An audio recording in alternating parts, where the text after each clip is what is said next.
और यहाँ से ये ऑपरेशन कंप्लीट करने के बाद सामने का जो एरिया है उसे कवर करना है। तो इसमें काफ़ी बार कोशिश की जा चुकी है इस जगह को क्लियर करवाने की, लेकिन बार बार यहाँ पर तजावज़ात हो जाते थे और उसके बाद इसी तरह से लोग यहाँ पर आ जाते थे और उसके इन जगहों के ऊपर कब्ज़ा कर लेते थे। तो बड़ी बड़ी फ्रूट की रेहड़ियाँ जो है वो पूरे पूरे बाज़ार यहाँ पर बने हुए हैं और पूरी पूरी जो है वो मार्केट्स बनी हुई हैं।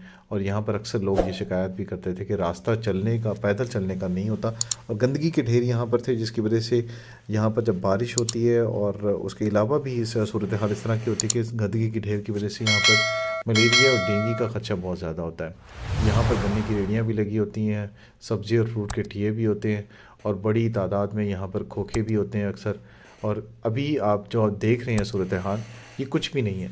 जब सीधे यहाँ पर पहुँचा तो उससे पहले ही काफ़ी लोग जो थे उन्हें मालूमात मिल गई थी। उन्होंने काफ़ी सारे स्टॉल्स यहाँ से हटा दिए थे। अक्सर आप देखते होंगे यहाँ पर होटल्स भी बने हुए, छोटे छोटे छप्पड़ होटल, और खोखे भी लगे हुए होते हैं।